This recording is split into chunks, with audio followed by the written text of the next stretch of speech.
আসসালামু আলাইকুম। স্বাগত জানাচ্ছি বিডি চ্যানেল 4 রাতের সংবাদে। সাথে আছে আমি লৌরা চৌধুরী। শুরুতেই আলমগীর হোসেন সিটি সংবাদ শিরোনাম।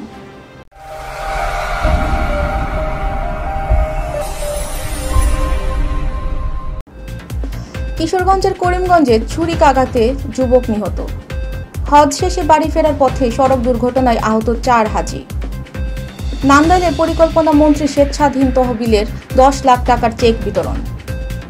মার্কিন পররাষ্ট্র দফতরের ইসরায়েল ফিলিস্তিন বিষয়ক কর্মকর্তার পদত্যাগ। যুক্তরাষ্ট্রকে উড়িয়ে সেমির আশা বাঁচিয়ে রাখল ওয়েস্ট ইন্ডিজ। শুনছিলেন আলমগীর হোসেন সিটি সংবাদ শিরোনাম। এবার বিস্তারিত। কিশোরগঞ্জের করিমগঞ্জ উপজেলার পল্লীতে প্রতিপক্ষের লোকজনের ছুরিকাঘাতে এক যুবক নিহত হয়েছেন। নিহত সৌরভ হোসেন বাবু করিমগঞ্জ উপজেলার জঙ্গলবাড়ি গ্রামের শহীদুল ইসলামের ছেলে। শুক্রবার রাত 10টার দিকে করিমগঞ্জ উপজেলার জঙ্গলবাড়ি গ্রামে এ ঘটনা ঘটে। এ ঘটনায় পুলিশ 2 জনকে আটক করে তাদের হেফাজতে নিয়েছেন।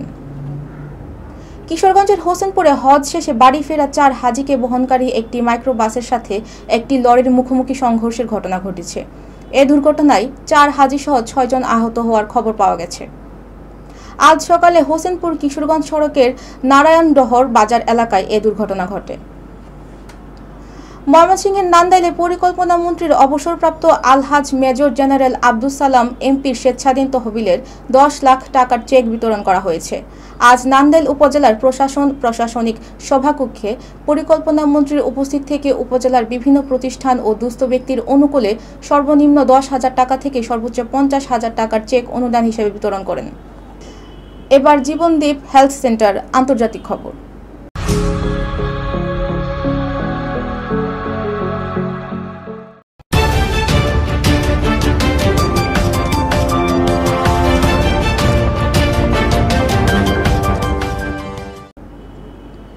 যুক্তরাষ্ট্রের পররাষ্ট্র দফতরের সিনিয়র কর্মকর্তা ও ইসরায়েল ফিলিস্তিন বিষয়ক বিশেষজ্ঞ অ্যান্ড্রু মিলার পদত্যাগ করেছেন। পারিবারিক কারণ দেখালেও প্রেসিডেন্ট জো বাইডেন প্রশাসনের বিতর্কিত গাজা নীতির প্রতিবাদেই তিনি পদত্যাগ করেছেন বলে ধারণা করা হচ্ছে। এবার ঘরোয়া ডিজিটাল প্রিন্টার্স খেলার খবর।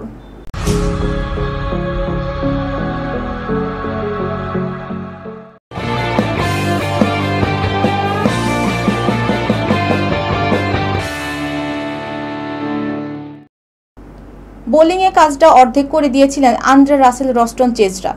ব্যাটিংয়ে নেমে সেই দাপট ধরে রাখেন শাই হোপ এবং নিকোলাস পুরান।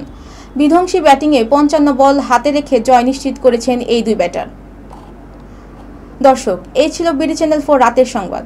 পরবর্তী সংবাদ দেখার আমন্ত্রণ জানিয়ে আজকের মতো এখানেই বিদায় নিচ্ছি। সবাই ভালো থাকবেন, সুস্থ থাকবেন এবং নিত্য নতুন সংবাদ পেতে বিডি চ্যানেল 4 ফেসবুক পেজ ও ইউটিউব চ্যানেলের সাথেই থাকুন। আল্লাহ হাফেজ, শুভরাত্রি।